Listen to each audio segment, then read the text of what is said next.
سلیمان علیہ الصلوۃ والتسلیم ایک بار سارے جانوروں کو طلب کیے کہ سب کے سب حاضر ہو جائیں. سب آ گئے. اس میں سے ایک پرندہ جس کا نام ہدہد ہے، شاید کل کی تفسیر میں پرسوں کی تفسیر میں ہم نے بتایا تھا، ہدہد جو پانی میں چونچ میں پانی رکھ کر کے حضرت سلیمان ابراہیم علیہ السلام کی آگ کو بجھانے کی کوشش کر رہا تھا. تفسیر میں اس کا ذکر بھی آیا ہے اور مینڈک کا بھی ذکر ہے. بہرحال تو ہدہد پرندہ جو ہے نہیں تھا، غیر حاضر تھا. نظریں پہچان لیتی ہیں اللہ کے نبیوں کی کہ کون حاضر ہے اور کون غیر حاضر ہے. آپ نے فوراً محفل میں پوچھا، فقال ما لی لا اری الہدہد ام کان من الغائبین، کیا ہو گیا میں دیکھ نہیں رہا ہوں، ہدہد کہاں گیا ہے، کیا غائب ہے؟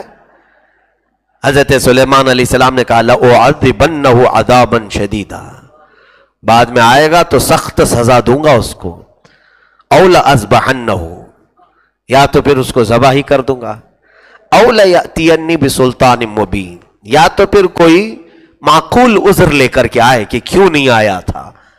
فمکث غیر بعید، تھوڑی دیر گزری تھی کہ وہ آ گیا. کون؟ ہدہد پرندہ آ گیا. فقال احطت بما لم تحط به، میں ایک ایسی خبر لے کر کے آیا ہوں جس کو یہاں پر لوگ نہیں جانتے. جئتک بنبأ، میں ایک خبر لے کر کے آیا ہوں آپ کے پاس، اور وہ بہت ہی امپورٹنٹ خبر ہے. تو حضرت سلیمان علیہ السلام نے کہا کہ بتاؤ کیا خبر لے کے آؤ؟ تو ہدہد نے کہا انی وجدت امرأة تملکهم وأوتیت من کل شیء ولها عرش عظیم وجدتها وقومها یسجدون للشمس من دون اللہ. پرندہ بول رہا ہے، اے اللہ کے نبی، میں اڑتے اڑتے ایک جگہ پر گیا تھا، میں مفہوم بیان کر رہا ہوں، ایک عورت کو میں نے دیکھا، وہ عورت کو بہت کچھ اللہ نے عطا کیا ہے، مال اور حکومت پر وہ بیٹھی ہوئی ہے، اور اس کا بھی ایک بہت ہی قیمتی تخت ہے جس پر وہ بیٹھتی ہے. اس کا نام سبا بلقیس ہے، سبا بلقیس ہے. اور اس کے جو ماتحت لوگ ہیں، اس کی رعایا، وہ لوگ سب سورج کی پوجا کر رہے ہیں. یسجدون للشمس من دون اللہ، سورج کے سامنے وہ لوگ سجدہ کرتے ہیں، اللہ کو نہیں کر رہے ہیں. وزین لہم الشیطان اعمالہم، اور شیطان ان کے اعمال انہیں سجا کر کے دکھا رہا ہے. حیرت کی بات ہے، کفار و مشرکین کو دیکھ کر کے ہدہد بھی تعجب کرتا ہے کہ اللہ کے سوا ہی دوسروں کی پوجا کر رہے ہیں. دنیا کے ہر پرندے کو پتا ہے کہ عبادت صرف اللہ کی ہونی چاہیے. ہاں، جو لوگ غیر اللہ کی عبادت میں مصروف ہیں ان کو دیکھ کر جانور بھی تعجب کرتے ہیں، جانور بھی حیرت کرتے ہیں. جیسے کہ آپ کو اس سے قبل شاید میں نے بتایا ہو، حضور صلی اللہ علیہ وسلم کے زمانے میں ایک دیہاتی شخص جنگل کی طرف گیا، اس کی بکری کے بچے کو ایک بھیڑیا نے پکڑ لیا تھا. بھیڑیا وہ پکڑ لیا تو اس نے کسی بھی طرح بچاؤ کر کے بھیڑیا سے اپنی بکری کے بچے کو چھڑا لیا، لے لیا. تو وہ بھیڑیا اوپر پہاڑ کی چوٹی پر جا کر فصیح عربی میں کہنے لگا، اے بندے، مجھے اللہ نے جو رزق دیا تھا تو نے چھین لیا. زبان میں وہ گفتگو کرنے لگا عربی. تو یہ جو دیہاتی شخص تھا وہ حیرت سے کانپنے لگا، یہ کب سے ہو گیا کہ جانور عربی بات کرنے لگ گئے؟ حیرت کی بات ہے. تو سنیے وہ بھیڑیا کیا کہتا ہے، اے نادان، اس سے بڑے تعجب کی بات تو یہ ہے اللہ کا رسول تمہارے درمیان ہے اور تم ایمان نہیں لاتے. جانور کا عربی بولنا یہ تعجب کی بات نہیں، تعجب کی بات یہ ہے کہ ساری نشانیاں تمہارے پاس ہو کر ایمان نہیں لاتے. تو یعنی جانور بھی یہ جانتے ہیں جو لوگ شرک اور بت پرستی کر رہے ہیں کہ یہ غلط کر رہے ہیں. تو ہدہد آ کر حضرت سلیمان علیہ السلام کو اسی خبر دیا کہ میں نے ایک عورت کو دیکھا ہے جو حکومت کر رہی ہے اور لوگوں کو کس کا سجدہ کروا رہی ہے؟ سورج کا سجدہ کروا رہی ہے. حضرت سلیمان علیہ السلام نے کہا کہ ٹھیک ہے، میں خط لکھ کر کے بھیجتا ہوں، کیونکہ ہمارے علم میں جو بھی اس طرح کا ہوگا اسے ہدایت کی طرف بلانا نبی کا کام ہے. حضرت سلیمان علیہ السلام نے خط لکھا جس کی شروعات ہی تھی بسم اللہ الرحمن الرحیم سے، اللہ کے نام سے شروع جو نہایت مہربان رحمت والا، اللہ تعالو علیہ واتونی مسلمین، اتنا ہی لکھا کہ تو گھمنڈ مت کر اے عورت، اسلام لے آ اور میرے پاس آ جا۔ یہاں پر پتہ چلتا ہے واتونی مسلمین، مسلمانوں میں آ جا۔ تو اسلام جو ہے یہ اس زمانے کا نہیں ہے، آدم علیہ السلام سے اسلام ہے۔ سارے نبی جس دین کی تبلیغ کرتے رہے وہ کس دین کی؟ اسلام کی۔ بہرحال خط لکھا اور ہدہد کو دیا کہ جاؤ وہ سبا بلقیس کو دے دینا۔ یہ ہدہد پرندہ لے کر گیا اور خط لے جا کر کے اس کی محفل میں گرایا۔ اس عورت نے دیکھا خط میں لکھا ہوا ہے، سلیمان علیہ السلام کہہ رہے ہیں کہ تو گھمنڈ مت کر، تکبر مت کر اور اسلام لیا، اور یہ بت پرستی یا لوگوں کے کو سجدہ کروانا سورج کا، اس کو ترک کر۔ تو اس نے خط لیا اور اپنے فوجی جو اس کے بڑے بڑے ہونہار لیڈر تھے ان سب کو بلا کر مشورہ کرتی ہے، پوچھتی ہے، قالت یا ایھا الملأ افتونی فی امری، میرے اس معاملے میں تم لوگ کیا کہتے ہو، بتاؤ کیا کروں؟ سلیمان کی طرف سے ایک ایسا لیٹر آیا ہے، وہ مجھے اسلام قبول کرنے کی دعوت دے رہے ہیں۔ تو لوگوں نے کہا قالوا نحن اولو قوۃ واولو بأس شدید والامر الیک فانظری ماذا تأمرین۔ لوگوں نے کہا دیکھو ہم تو بڑی طاقت والے ہیں، بہت مضبوط لوگ ہیں، پھر بھی معاملہ آپ کی طرف ہے، بیگم صاحبہ آپ جو چاہیں وہ کریں، آپ کے حکم پر ہم پابند رہیں گے۔ تو پھر سبا بلقیس نے کیا کہا، دیکھو فوجیں جب جاتی ہیں کہیں پر بھی تو شہر کے شہر تباہ ہو جاتے ہیں، ہم جائیں گے لڑنے کے لیے سلیمان کی فوج سے تو مٹ بھیڑ ہوگی تو لوگوں کا بھی نقصان، شہروں کا نقصان ہوگا۔ ایسا کرتی ہوں کہ اگر وہ دولت کے لیے کر رہے ہیں، نبوت بہانہ بنا کر صرف وہ دولت اور بادشاہت قائم کرنے کے لیے کر رہے ہوں تو ایک بہت قیمتی ہدیے میں ان کے پاس بھیجتی ہوں، اگر وہ قبول کر کے خاموش رہ گیا تو سمجھ لینا کہ وہ صرف ٹیکس مانگنے کے لیے مجھ کو یہ دعوت دے رہا ہے۔ تو اس نے کیا کیا، وَإِنِّي مُرْسِلَةٌ إِلَيْهِمْ بِهَدِيَّةٍ، بہت بڑا ہدیہ دے کر اپنی فوج کے ساتھ بھیجا۔ سلیمان علیہ السلام کے پاس وہ قوم آئی اور بڑے بڑے تحفے لے کر کے آئے، قیمتی تحفے۔ فَلَمَّا جَاءَ سُلَيْمَانُ قَالَ أَتُمِدُّونَنِي بِمَالٍ فَمَا آتَانِيَ اللَّهُ خَيْرٌ مِّمَّا آتَاكُمْ۔ حضرت سلیمان علیہ السلام نے کہا تم یہ چھوٹے سے مال سے میری مدد کرنے آئے ہو، تم کو جتنا ملا ہے اس سے کئی زیادہ بہتر اللہ نے مجھے دیا ہے، لے جاؤ اس کو، ارجع الیہم فلنأتینہم بجنود، اگر وہ باز نہیں آئی تو اب میں اپنی فوج لے کر کے آؤں گا اور ایسے انہیں مزہ چکھاؤں گا کہ پھر کبھی نہ تاریخ میں سنا ہوگا پہلے اور نہ بعد میں کوئی سنے ہوگی۔ جلال میں آپ نے فرمایا۔ فوج واپس گئی، جا کر کے سبا بلقیس سے سب سنا دیا کہ وہ تو بہت سخت معاملہ اپنائے ہوئے ہیں، چلنا ہی پڑے گا آپ کو۔ اب بیگم صاحبہ کو تیار کر رہے تھے لوگ کہ ہم نے ان کا جلال دیکھا، ملکہ سبا بلقیس کو۔ اب یہ لوگ گئے بلقیس کے پاس اور بلقیس نے کہا کہ ٹھیک ہے ہم چلتے ہیں، سلیمان سے ہم خود جا کر کے ملیں گے اور بات کریں گے۔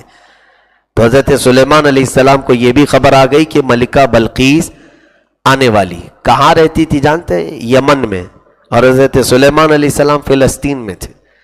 یمن اور فلسطین کا جو ڈسٹنس ہے وہ 1000 کلومیٹر سے زیادہ ہوگا، ایک اندازاً، ایک تخمیناً بتا رہا ہوں، سرچ کر کے دیکھیں گے تو پتہ چل جائے گا، کافی لمبا ہے۔ تو وہ وہاں سے نکلی تو ہدہد نے بتایا تھا کہ ایک بہت ہی قیمتی تخت پر وہ بیٹھتی ہے، وہ 80 گز لمبا 40 گز چوڑا تخت، اس پورے تخت کو سونے اور چاندی سے جڑا گیا تھا، ہیرے لگائے گئے تھے قیمتی، اور اس تخت کی حفاظت کے لیے وہ 7 دروازے بنائی تھی، ہر دروازے پر 2 پہرے دار رکھی تھی کہ وہ دنیا کا قیمتی تخت جس پر وہ بلقیس بیٹھتی تھی۔ سلیمان علیہ السلام نے یہاں اپنی فوج میں، اپنی امتیوں میں جتنے حاضر تھے کہا، قال یا ایھا الملأ ایکم یأتینی بعرشہا قبل ان یأتونی مسلمین، اے لوگوں تم میں سے کوئی ہے جو اس کا تخت یہاں لے کر کے آئے اس کے یہاں آنے سے پہلے؟ بلقیس وہاں سے آ رہی ہے یمن سے چل کر، کیا اس سے پہلے کوئی اس کا تخت یہاں لا کر کے دے گا؟ قال، اب سنیے ترتیب کے ساتھ جو اس سورے میں آئے، میں آج سے پڑھ رہا ہوں. قال عفریت من الجن انا آتیک بہ قبل ان تقوم من مقامک. جنات بھی محفل میں ہوتے تھے، انسان بھی ہوتے تھے. سلیمان علیہ السلام نے جب اعلان کیا تو ایک جن کھڑا ہوا، سرکش قسم کا جن تھا، بہت ہی جس کو کہتے ہیں بہت دھاکڑ قسم کا. ایسا جن کھڑا ہوا اور کہنے لگا کہ میں لے کر کے آؤں گا اس کا تخت اٹھا کر. کب لاؤ گے؟ سلیمان علیہ السلام نے پوچھا تو اس نے کہا آپ کی محفل ختم ہونے سے پہلے لے کے آ جاؤں گا. محفل ختم ہونے میں کتنا ٹائم لگتا ہے؟ اب تفسیر کی محفل چل رہی ہے، تھوڑی دیر میں ختم ہو جائے گی نا. ہاں، بہت رات تک تو نہیں چلتی ہے.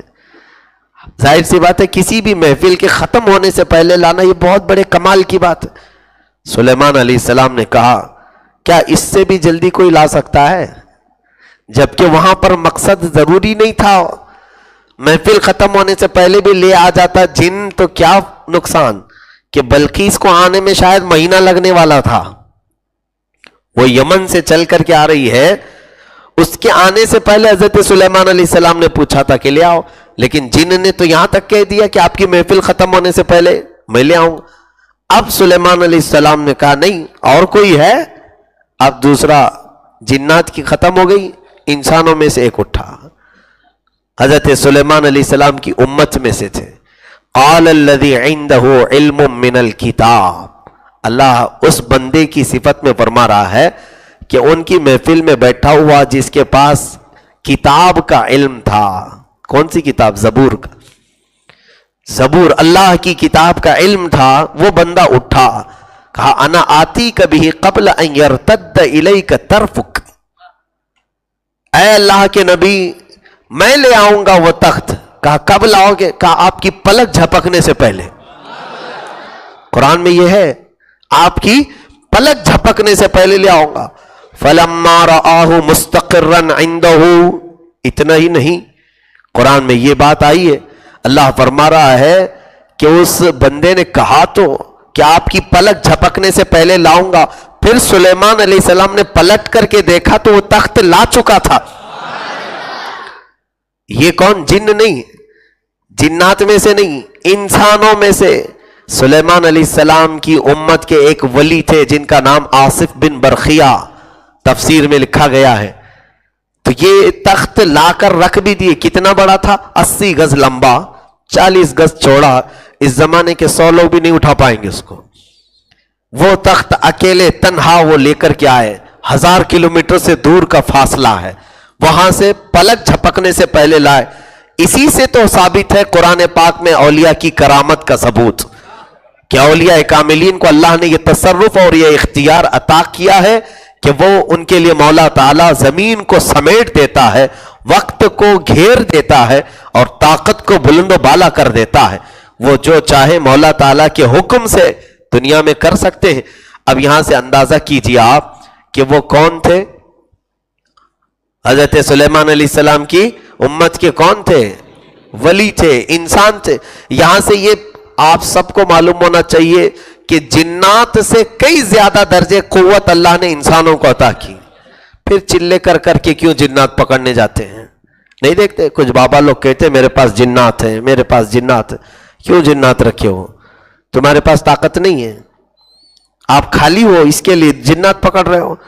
سرکار غریب نواز رضی اللہ تعالیٰ عنہ کی سیرت میں نے عرض کیا تھا، وہ اپنے باغیچے میں جب قرآن کی تلاوت کرتے تھے صبح سے شام تک، اور رات کو جب گھر جاتے تھے تو ان کا باغیچہ پورا جھاڑا ہوا ہوتا تھا، کچرا سب صاف.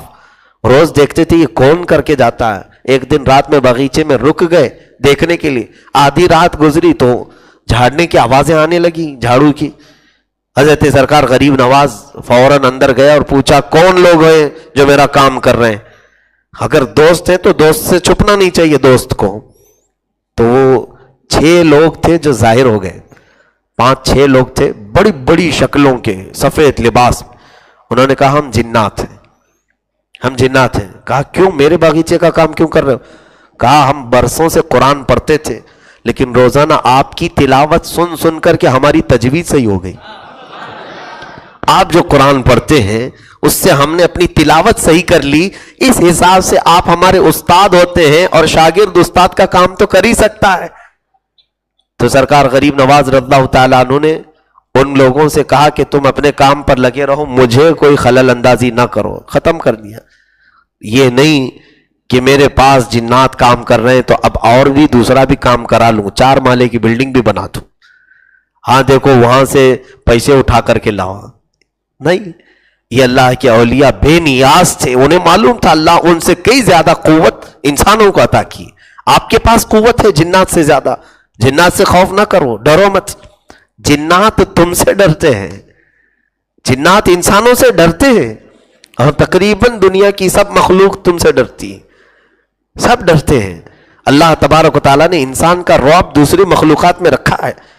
تو یہاں پر بیچ میں نے یہ بات عرض کی اس لیے کہ لوگ جنات، موکلین، ان کے پیچھے بھاگنے کی کوشش کر رہے ہیں، جبکہ قرآن کہہ رہا ہے سلیمان علیہ السلام کی امت کے ایک ولی میں اللہ نے وہ قوت عطا کی تھی کہ پلک جھپکنے سے پہلے انہوں نے ملکہ سبا بلقیس کا تخت حاضر کر دیا۔ اب یہاں سے ایک نتیجہ یہ بھی نکلتا ہے، سلیمان علیہ السلام بنی اسرائیل کے نبی، سلیمان علیہ السلام بنی اسرائیل کے نبی، اور حضرت آصف بن برقیہ جو ولی ہیں، کون سے کس امت کے ولی ہیں؟ سلیمان علیہ السلام کی امت کے ولی، اور ان کے پاس کون سی کتاب کا علم تھا؟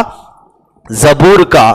اب ادھر اگر ہم دیکھیں محمد الرسول اللہ صلی اللہ علیہ وسلم اور ان کی امت سب سے افضل امت، اور ان کے اولیاء میں سرکار عبد القادر جیلانی، جن کے پاس زبور کا علم نہیں سیدھے قرآن کا علم ہو، تو پھر اگر وہ عبد القادر کہہ دیں کہ میں قبر پر ٹھوکر ماروں تو مردہ زندہ ہو جائے، سچ فرمایا آپ نے حضرت عبد القادر جیلانی، آپ نے جو فرمایا اپنے قصیدے میں بھی اور دیگر الفاظ میں بھی کہ اگر میرا چاہنے والا مرید مشرق میں ہو اور میں مغرب میں ہوں، اگر اس کا ستر کھل جائے میں یہی سے اس کی ستر پوشی کروں گا۔ حق فرمایا، اس میں لوگوں کو کڑھن ہوتی ہے، تکلیف ہوتی ہے، ایسا کیسے ہو سکتا ہے؟ تو پھر جاؤ حضرت آصف بن برقیہ سے پوچھو کہ تم نے کیسے تخت لایا؟ انکار ہو جائے گا قرآن کا۔ قرآن میں ذکر ہے نا کہ پلک جھپکنے سے پہلے، یہ عقل میں نہیں آتی چیزیں۔ ایک بات یاد رکھیں، معجزہ اور کرامت لوگوں کی عقل میں نہیں آتی، تمہیں تسلیم کرنا ہوگا۔ بہرحال جب وہ بلقیس آئی، اس کو میں کمپلیٹ کر دیتا ہوں، جب آئی حضرت سلیمان علیہ السلام کے پاس، تو حضرت سلیمان علیہ السلام نے اپنے لوگوں سے کہا نکروا لہا عرشہا، تھوڑا سا ادھر ادھر سے اس کو ڈیمیج کرو، ادھر ادھر اسکریچ کرو اس کو، دیکھتے ہیں وہ اپنے تخت کو پہچانتی ہے کہ نہیں پہچانتی۔ ننظروا اتہتدی من الذین ام لا یہتدون، پہچانتی ہے یا نہیں پہچانتی، دیکھیں۔ فلما جاءت قیل اہکذا عرشکی، جب وہ آئی سلیمان علیہ السلام کے پاس تو پوچھا گیا کیا تیرا بھی تخت ایسا ہی ہے؟ تیرا بھی تخت ایسا ہی ہے؟ قالت قیل اہکذا عرشکی قالت کأنہ ہوا، ایسا ہی نہیں یہی ہے، ایسا ہی نہیں یہی ہے۔ تو بلقیس تو جانتی تھی اس کا تخت ہے، یہاں کیسے آیا؟ تب پھر سبا بلقیس کو جب یہ بتایا گیا سلیمان علیہ السلام کا پاور، سلیمان علیہ السلام کی قوت، ان کی محفل میں بیٹھنے والے ایک ولی کی طاقت، تو سبا بلقیس نے کہا وَأَسْلَمْتُ مَعَ سُلَيْمَانَ لِلَّهِ رَبِّ الْعَالَمِينَ، میں اسلام لائی سلیمان کے ساتھ رب العالمین کی ذات پر، میں اپنی گردن جھکاتی ہوں۔ وہیں پر آ کر کے آگے ہم نے سجدہ بھی کیا ہے، آج سجدے کی آیت بھی آئی تھی، تقریباً اسی کے آس پاس میں ہے۔ تو بہرحال میرے عزیزوں، یہ واقعہ جو حضرت سلیمان علیہ السلام کا پیش آیا، اس میں کئی چیزیں ہمیں عبرت کی ملی۔ ہمارے اہل سنت و جماعت کے مطابق عقائد قرآن سے ہمیں ملتے ہیں کہ ایک ولی کا تصرف اور اختیار، ان کی کرامت کا ثبوت قرآن پاک میں ہے، اور نبی کا سننا، اس کا بھی ثبوت قرآن پاک میں ہے۔ جب وہ چونٹیوں کی بولیاں سنتے ہیں تو نبی اپنی امتیوں کی بولیاں بھی سنتے ہیں، ان کی بھی بولیاں سنتے ہیں جن کو بولنا آتا نہیں ہے۔ بس ہم اسی عقیدے کے ساتھ رہیں۔ اللہ کی بارگاہ میں دعا ہے مولا ہم سب کو مذہب اہل سنت و جماعت کے سچے عقائد پر قائم و دائم رکھے، اسی پر خاتمہ بالخیر عطا فرمائے۔ وآخر دعوانا الحمدللہ رب العالمین۔